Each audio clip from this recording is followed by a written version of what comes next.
At ayun nga mga boss, mga idol, ito ang meteorite gray na tinatawag namin na Honda Civic. Gagawin nga natin itong matte black. Ito ay nabugahan na natin siya ng first coating.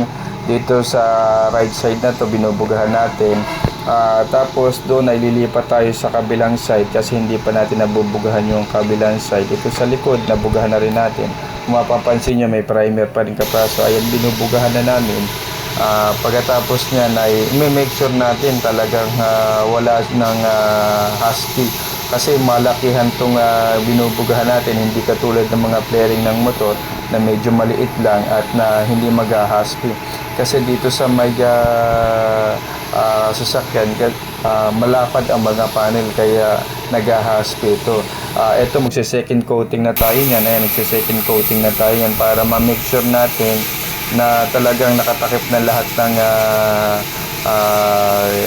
masilya na primer natin, na yung mga ibang kulay na make sure na natin na natakpan na natin siya. At mamaya ay gagawin nga natin, magki-clear coat na tayo. Ayan. At naka-clear coat na tayo dyan mga idol. Ayan na yung naging finished product natin. Bakit ba naglalagay ng clear coat? Mga idol, ito ay matte clear. Ito ay wala ring kintab. So ito ay protection para sa mga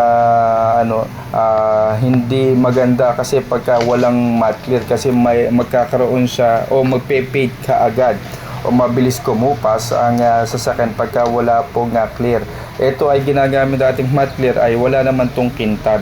Kung mapapansin nyo ay parang matte na matte pa rin yung color niya.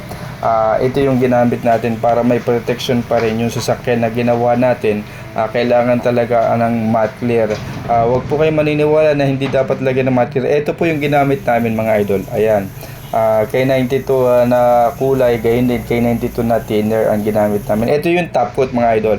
Ayan naman yung mga top coat o yung Ansal na matte clear. Yan yung ginamit ko na mga boss, hindi siya kikintab, may protection pa rin. Gamitin, mas magandang gamitin yan yung Ansal na tapos ayun yung thinner na ginamit natin K92.